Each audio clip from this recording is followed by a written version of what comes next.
RTL 99 FM, l'autre radio. Et c'est parti pour l'interview de la semaine. Et cette semaine, nous sommes avec Axel Lafont pour son spectacle Hypersensible les 5 et 6 juin à la Comédie de Lille. Bonjour Axel Lafont. Bonjour. Bonjour les Lillois. Bonjour Axel Lafont, comment allez-vous? Ça va super, je suis en pleine répétition pour être au mieux de ma forme le 5 et le 6 juin à Lille. Le spectacle qui s'appelle Hypersensible. Alors pourquoi vous avez choisi d'appeler votre spectacle Hypersensible? Parce que je suis hypersensible. Oui, voilà, parce que vous l'êtes vous-même. Et que je me suis rendu compte que le point commun de tout ce que j'avais écrit, c'était l'hypersensibilité, donc le titre allait de soi. Et en fait, je traite l'hypersensibilité comme un super pouvoir, d'où l'affiche avec ma cape. Oui, avec votre cape. Vous êtes inspiré un peu de Fantomette ou pas? Non, pas vraiment. L'idée, c'est que l'hypersensibilité est un super pouvoir, parce que si vous ne le saviez pas, quand on est hypersensible, on a une surefficience mentale. En gros, on est plus intelligent que tout le monde. Et donc, j'ai trouvé ça fantastique de le savoir. Je voulais en faire partager le monde entier. Et en quoi donc Hypersensible se différencie du premier spectacle? Hypersensible et il est déjà j'ai 10 ans de plus, donc il est un peu plus mature, je crois, dans ce qu'il raconte.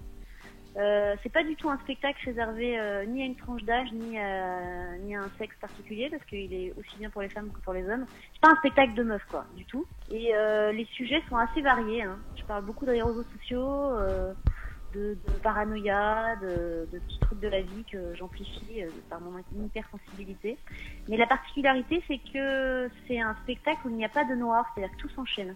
C'est un seul en scène, en fait. Il y a beaucoup d'improvisation dans votre spectacle? Il y a une part d'improvisation avec des places bien précises, des places dans le texte, je veux dire, où je sais que là, je vais pouvoir m'amuser à improviser. Et puis après, j'aime bien avoir des places à l'improvisation pour pouvoir m'amuser en continuant à jouer pendant de longues années. Et oui, c'est vrai que l'improvisation a une place importante dans votre carrière, puisque vous avez commencé sur Comédie, qui a laissé une grande place justement à l'impro. Comédie qui a révélé de nombreux artistes, dont vous, Cyril Hanouna, Jonathan Lambert.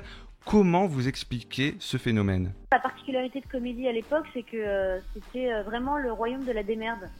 Donc ça permettait à chacun de faire ses classes, comme on dit, d'apprendre les choses et d'essayer de tester plein de choses sans qu'il y ait de pression particulière comme il peut y avoir à la télé en général.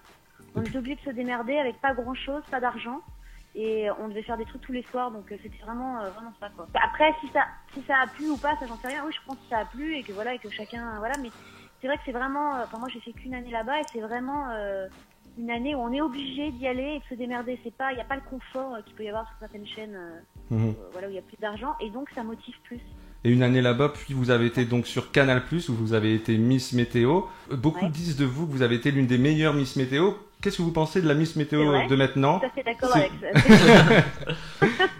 Qu'est-ce que vous pensez de Alison Wheeler et de Monsieur Poulpe aujourd'hui qui vous remplacent donc dans le Grand Journal? Ah, je les adore. J'adore et je trouve ça super qu'il y ait un mec qui soit aussi dans cette case-là. Et je les trouve super tous les deux, ils sont très drôles, ils sont inventifs, je les adore.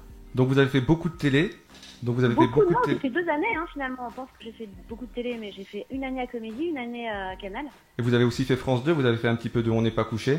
Ah oui, exact, j'avais complètement oublié. C'est une mauvaise expérience pour vous, du coup. J'ai complètement oublié cette période de ma vie. Non, c'est vrai, j'ai fait 6 mois chez Laurent Ruquier, On n'est pas couché.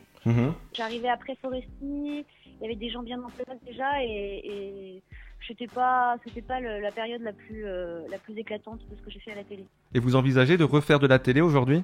Aucune idée. Alors en chroniqueuse ou en animatrice, jamais. Vraiment pas du tout. Je saurais pas bien faire ça. En revanche, refaire des petites pastilles ou un programme court, avec plaisir, ouais. J'ai fait un pilote de programme court il y a pas longtemps que j'ai essayé de vendre, qui a failli être acheté par Canal, puis par Comédie, ça s'est pas fait pour le moment. Mais oui, sous cette forme-là, oui, j'aimerais bien. Et du cinéma, vous avez des propositions au cinéma aujourd'hui? Vous avez quand même fait 12 films déjà? Très très peu, c'est pas normal. C'est vrai? Non, j'en ai pas beaucoup. Non, j'en ai par-ci par-là, mais vraiment, le dernier film que j'ai tourné, c'était il y a un moment maintenant, parce que c'était Paulette. Avec Paulette, oui, en 2012, oui. Ouais, et j'ai pas retourné depuis. Enfin si, j'ai retourné des petits rôles par-ci par-là, mais vraiment pas grand-chose, et je me suis consacrée à d'autres trucs. En fait, ce qui m'a un peu arrêtée dans mon élan de ce genre de truc, c'est que j'ai écrit un film et j'étais en prépa pendant 3 ans. J'ai écrit un film qui s'appelait MILF, que j'ai failli faire, et qui s'est arrêté 10 jours avant la prépa du film, et ça a été un gros choc pour moi d'avoir bossé 3 ans et demi là-dessus et qu'il se fasse pas finalement, alors que j'avais le financement, que j'avais tout, que c'était d'autres problèmes que je n'ai pas développés. Mais donc ouais, j'ai beaucoup travaillé là-dessus pendant 3 ans, et ça m'a un peu plombé pendant 5-6 mois. Et puis je me suis remis dans l'activité, et j'ai écrit donc ce spectacle que je vais jouer. Et vous avez aussi fait de la musique? Ouais, absolument. J'avais fait. Alors ça, c'était vraiment un moment. J'ai aussi écrit une BD. J'ai fait plein de choses autour. En fait, je suis rarement restée chez moi à attendre que le téléphone sonne. Et d'ailleurs, dans tout ce que j'ai un peu fait, c'est souvent les trucs que j'avais mis en place moi qui ont finalement fonctionné, plutôt que d'attendre qu'on vienne me chercher, parce que ça peut prendre des heures. Et puis, on devient un peu bête à attendre d'être désiré par les autres si on fait pas d'autre chose, je pense. Donc, oui, j'ai fait un EP qui est au départ parti. Un EP, c'est-à-dire 7 titres. Oui.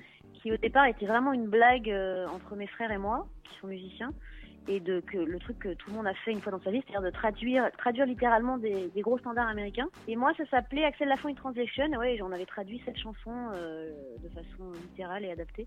Et voilà, je m'étais marrée, j'ai fait quelques concerts, mais c'était vraiment... c'était votre kiff. Absolument pas chanteuse comme Elise Moon, vous voyez, c'est pas du tout... C'est pas un objectif de carrière. Mais c'était très plaisant, hein, c'est très agréable de chanter. Très bien. Eh bien, on va continuer cette interview avec les questions conceptuelles de mes chroniqueurs. Chacun de mes chroniqueurs va se succéder pour vous poser une question différente des miennes. Et on va commencer par Alexis. Alors, comme vous êtes la fille de Patrice Lafont, ancien animateur de jeu, je vais vous proposer de placer 3 noms de jeux dans une promo. Vous êtes prête? Oui. Alors, les 3 noms à placer sont Pyramide, La Roue de la Fortune et Le Juste Prix. C'est à vous. Vous êtes sûr de votre intervention là ou pas? Ok. Super. Bah alors je sais pas, je suis allée en vacances, j'ai visité les pyramides et franchement, voilà, c'est relou hein votre question. Je suis en vacances, j'ai revisité les pyramides et franchement, je crois que j'ai trouvé le juste prix parce que je suis tombée sur La Roue de la Fortune. C'est bien pourri ce que je viens de vous faire. Je pense qu'on va arrêter la rubrique. Ouais. Je pense qu'il faut l'oublier cette rubrique. Ouais, il va peut-être falloir penser à la supprimer cette question, c'est vrai. On passe maintenant à la question qui pique d'Adriano. Vous disiez plutôt dans l'interview que vous étiez hypersensible.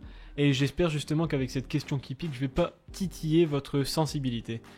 Comme tout le monde le sait maintenant, vous êtes la petite fille de l'éditeur Robert Laffont, ainsi que la fille de l'animateur Patrice Lafont. Du coup, je voudrais vous poser comme question, pensez-vous que vous auriez réussi dans le métier sans l'appui de vos proches, en particulier ceux que je viens de citer, ou avec un nom différent? Je pense que vous me posez cette question parce qu'il y a un sketch de mon spectacle où je parle des enfants d'eux, et la personne termine au cimetière. Donc vous voyez ce qui vous attend ou pas? La personne qui me parle de ça termine au cimetière, je la tue. Donc j'ai envie de te dire, fais gaffe aux jours qui restent devant toi. Mais pour répondre au premier degré à cette question qu'on m'a posée à peu près 300 milliards de fois, non, je sais pas quoi vous dire. Écoutez, moi personnellement, en ce qui me concerne, personne de ma famille n'a passé un coup de téléphone pour m'avoir un rendez-vous ou m'avoir un poste dans quels que soient les endroits où j'ai travaillé. Cette phrase n'est pas française. Mais en revanche, il va de soi que quand on fait partie d'une famille qui connaît plein de gens de télé, plein de gens de cinéma, je les ai côtoyés, donc tous ces gens-là, depuis que je suis petite. Du coup, j'ai rencontré plein de gens que j'ai re-rencontrés après dans ma propre vie professionnelle et que je connaissais déjà. Après, je pense pas qu'on m'a engagée à Comédie parce que j'étais la fille de Patrice Lafont, très honnêtement. On m'a engagée à Comédie parce que avant j'étais chez Arthur à la radio, qu'à chez Arthur je faisais des personnages qui faisaient marrer et que c'est comme ça que j'ai été engagée à Comédie.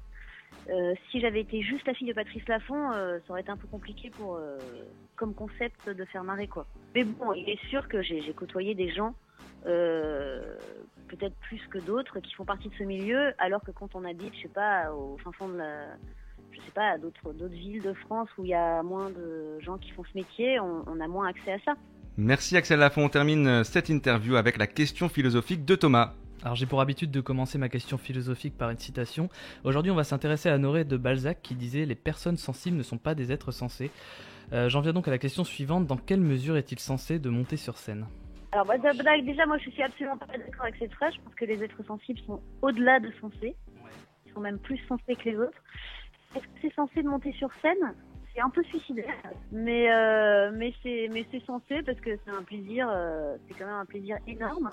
Après, si ça marche pas, ça fait partie des choses qu'on essaye, qui marchent ou qui marchent pas, on tente quoi. Eh bien, merci Axel Lafont d'avoir été avec nous. Je rappelle qu'on peut vous retrouver le 5 et 6 juin à la Comédie de Lille pour votre spectacle Hypersensible. Merci Axel Lafont.